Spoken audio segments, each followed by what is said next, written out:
नमस्कार। स्त्रीकाल YouTube channel के साथ एक बार हम फिर आपसे मुखातिब हैं। आज बिहार चुनाव में मतदान तिथियों की घोषणा हो चुकी है और संसद में पारित मजदूर, किसान, विधायक को लेकर देश पहले ही राजनीतिक रूप से उबल रहा था और बिहार की राजनीतिक आंच ने इस उबाल को और तेज कर दिया।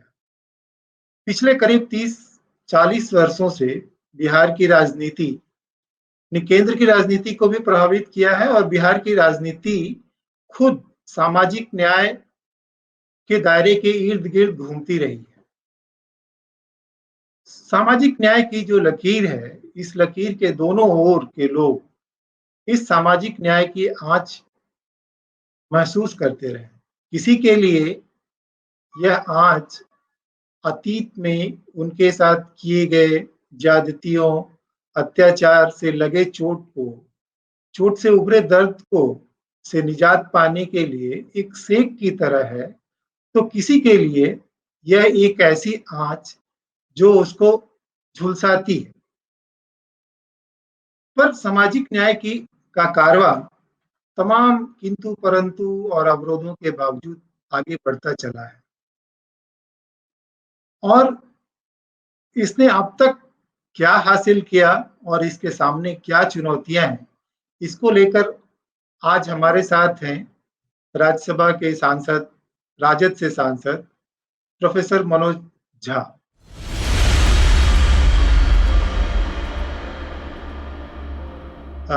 आपका स्वागत है। शुक्रिया। आप हाल के दिनों में साझा विपक्ष के एक मजबूत चेहरे के रूप में उभरे हैं और हमारे दर्शकों को, कुछ लोगों को शायद ना पता हो कि आप एक प्रतिष्ठित राजनीतिक परिवार से आते हैं और साथ ही आपके अंदर जो संवेदना है सामाजिक विषयों को लेकर के, इसमें आपके मातृपक्ष का बहुत बड़ा योगदान है और ये विरासत आपको आपकी माता श्रीमती माधुरी झा, जो स्वयं मैथिली की एक प्रसिद्ध साहित्यकार हैं, उनसे मिली है। मैं उनके भी सामाजिक पोस्टों को देखता हूँ, तो उसमें कई बार उनकी चिंता काफ़ी गहरी रहती है। राजनीति सरल रेखाओं में नहीं चलती।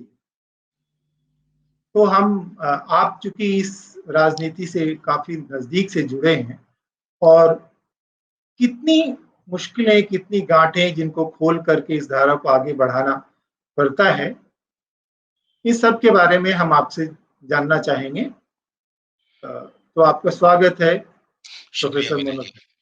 शुक्रिया विनय जी। मैं सबसे पहले तो स्त्री काल, ये नाम भी अद्भुत है, ये भाव भी अद्भुत है और ये मैं समझता हूं कि आप सबका बहुत बहुत शुक्रिया, धन्यवाद कि आपने इसे होस्ट किया।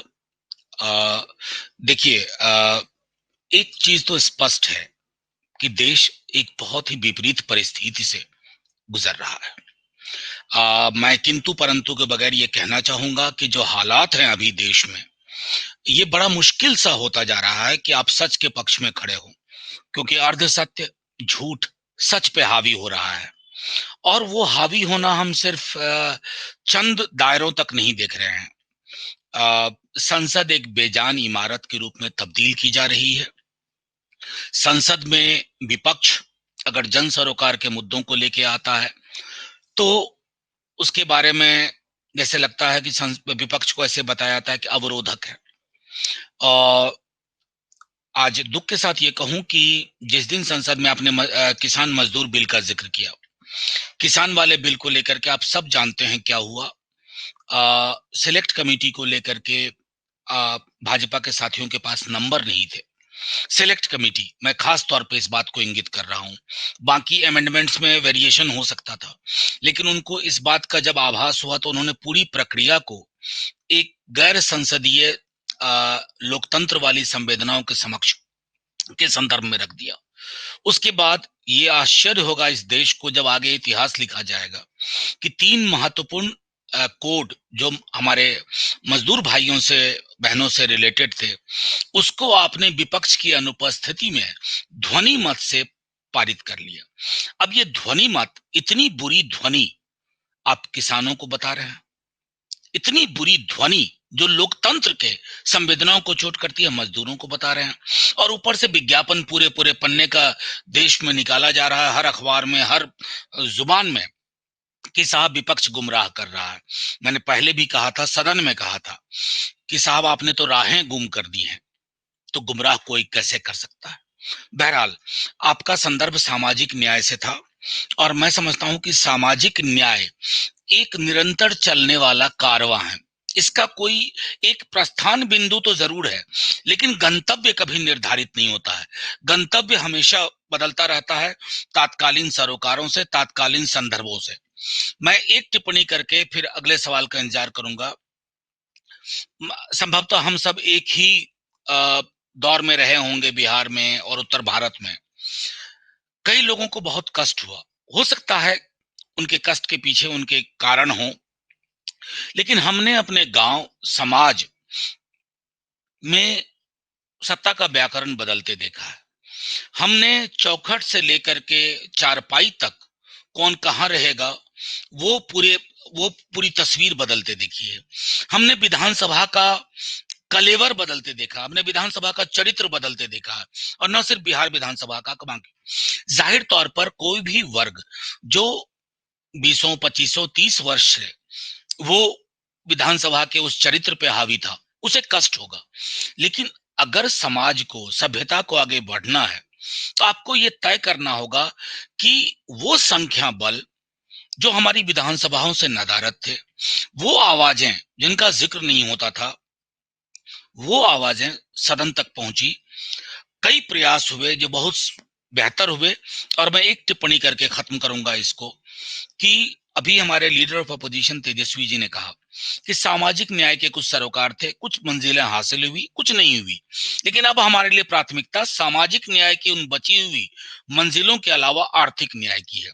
और आर्थिक न्याय में ये सिर्फ जाति का आग्रह नहीं होगा, वर्ग का आग्रह नहीं होगा, ये समेकित समग्र एक प्रक्रिया के तहत हम चलना चाहते हैं, जो हमारे सौगंध पत्र कह लीजिए, संकल्प पत्र कह लीजिए, उसमें बहुत जल्द ये परिलक्षित होगा। शुक्रिया, ये मेरी ओपनिंग रिमार्क के रूप में लीजिए। धन्यवाद मनोज जी।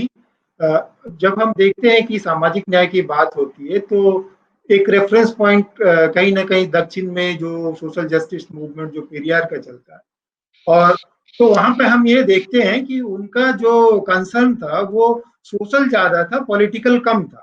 और इसीलिए जब पेरियार के चेले जब राजनीति में आना चाहे, उन्होंने खुद इसका विरोध किया था, और कई बार तो कामराज के पक्ष में जाते थे। पर जब हम उत्तर भारत में देखते हैं, बिहार और उत्तर प्रदेश, इन सब जगहों में, तो ये राजनीतिक ज्यादा, सामाजिक थोड़ा कम दिखता है। देखिए, मैं समझता हूं कि ये जो बाइनरी आपने कही, अब बिल्कुल सही आपने कहा कि पेरियार का उद्देश्य सामाजिक था। मेरा अपना मानना है, और मैं समझता हूं कई सारे हमारे जो समाज वैज्ञानिक हैं उनका मानना है, कि ये एक सम्मिश्रण होना चाहिए था सामाजिक और राजनीतिक बदलाव का। अब देखिए, पेरियार ने जो एक जमीन में एक बोया, आज उसके नतीजे में यह है कि तमिलनाडु में हर हर दृष्टिकोण से आप देखिएगा कि वो सामाजिक राजनीतिक एक तरह से बना बुनाया, उसकी बुनावट, अवयव अवयव की बुनावट एक साझी हो गई है। बिहार और पूर्वी उत्तर प्रदेश के बारे में मेरा मानना है कि यहाँ सामाजिक आंदोलन कमजोर रहा, और नतीजे में क्या हुआ कि जब राजनीतिक जुबान बढ़ी और वो तेवर के साथ बढ़ी, अगर उसके साथ सामाजिक बदलाव का कलेवर होता ना, तो वो ज्यादा बेहतर होता। उसके अभाव में कई विसंगतियों का भी जन्म हुआ। जैसे मेरा मानना है कि सोशल ट्रांसफॉर्मेशन की कोई पॉलिटिक्स अगर आइडियोलॉजिकली सपोर्टेड नहीं है, तो वो सत्ता में बदलाव करती है, लेकिन समाज के जेहन में बदलाव करने में थोड़ा चूक सी जाती है। अब पूरी कोशिश हम लोगों की यही है कि आने वाले दिनों में मैं समझता हूं कि इन दोनों अवयवों, दोनों कारकों को एक साथ काम करें। किसी को यह ना लगे कि उसको उसके विशेषाधिकार को चुनौती दी जा रही है, लेकिन साथ ही ये भी ना लगे कि बड़े व्यापक सबॉल्टन ग्रुप को, हाशिए के समूहों को, कि उनकी राजनीति किसी और के हाथ में चली गई है और वो अपनी उपस्थिति दर्ज नहीं करा पा रहे हैं। इससे इसलिए भी बेहतर होगा कि जैसे मैं अक्सर कहता हूं कि ब्राह्मणवाद का मतलब ब्राह्मण जाति से नहीं है। ब्राह्मणवाद एक तरह का मनोरोग है, उसका ब्राह्मण से कोई लेना देना नहीं है, वो किसी को भी तारी हो सकता है। और अगर ब्राह्मणवाद का हम विरोध करते हैं तो ये ब्राह्मण जाति का नहीं है। ब्राह्मणवाद के विरोध का मतलब है विशेषाधिकार का विरोध। ब्राह्मणवाद का विरोध का मतलब है कि कोई ये ना समझे कि जाति जन्य उनके अधिकार हैं। ब्राह्मणवाद के विरोध का मतलब है कि ये जो रिवाज और रिचुअल के नाम पर शोषण होता है वो रुके। मैं समझता हूं इस तरह की धारणाओं को लेकर के अगर हम आगे बढ़ें और जो हम बढ़ना चाहते हैं तो बेहतर परिणाम होंगे। आपने बहुत सही किया कहा। राजनीति की आवाज़ बहुत ज़रूरी होती है और ये जो समाज के वो तबके जिनकी आवाज़ नहीं रहती है, उनको आवाज़ देने में बहुत कारगर सिद्ध होती है और ये उनका पूरा जो स्वरूप होता है, ज़िंदगी जीने का ढंग है, वो बदल जाता है। हम लोग सबको याद होगा जब इंदिरा गांधी सत्ता में आई थी, तो महिलाएँ अक्सर पुरुषों को ये कह देती थी कि चलिए, चलिए इंदिरा गांधी का राज है। और ऐसे ही लालू जी ने लोगों को जुबान दी। जो लोग किसी देहरी पर जाकर के चुपचाप नीचे बैठ जाते थे, वो खड़े होकर के इस बात का इंतजार करते थे कि उनको भी कुर्सी दी जाए। सही। लेकिन मेरा ये मानना है कि जो हमारा जो आर्थिक ताना-बाना था, जिससे कई बार जो समाज के वो हाशिए जिनको आर्थिक रूप से सक्षम और उनको एक हिस्सेदारी मिलती थी, वो पूरा विकास के साथ वो बिल्कुल ही बदल गया। अगर आप मान लीजिए एक नाइकी का जूता बनता है, तो चमड़े का काम करने वाले हमारे जितने भाई हैं, वो बेरोज़गार हो जाते हैं क्योंकि उसमें सिलाई की, पॉलिश की कोई गुंजाइश नहीं होती है। कोई ज़रूरी नहीं कि वो वही काम करे। ऐसे ही अगर हमारा नदियों का परिवहन खत्म होता है, तो वो लोग जो नदियों पे निर्भर करते थे, जो मत्स्य जिनका ये था, नावों पे जिनका ये था, वो पूरी कौम जो है वो बिल्कुल सड़क पे आ जाती है।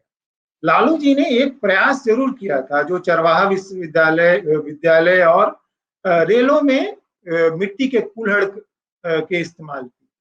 वो चीज़ फिर आगे नहीं बढ़ी, खो गई।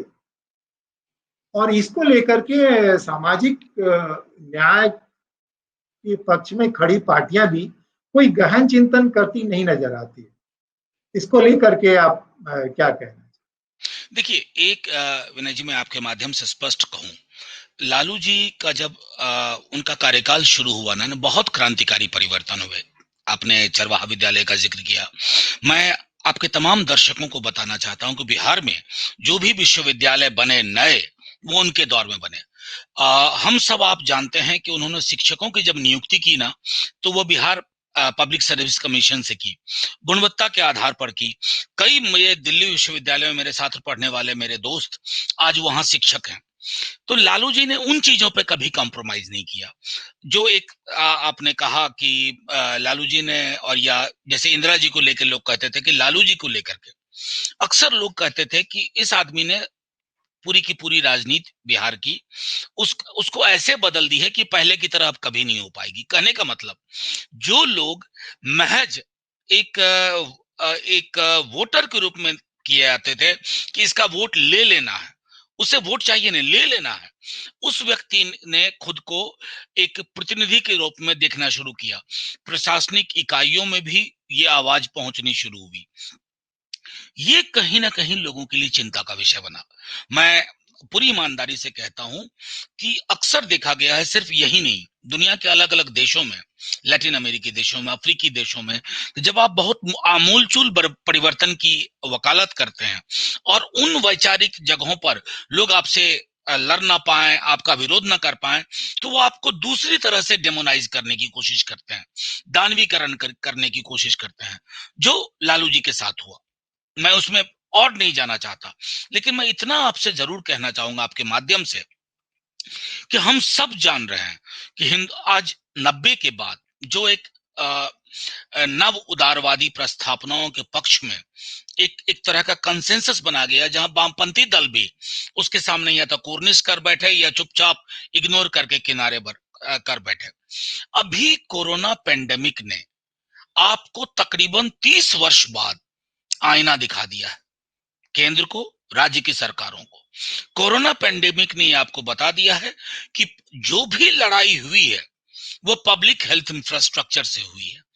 मैं समझता हूं कि लालू जी के शुरुआती दौर का अगर आप कार्यकाल देखें तो आप देखेंगे कि पीएचसी को लेकर के या डिस्ट्रिक्ट हॉस्पिटल को लेकर के एक अलग समझ थी।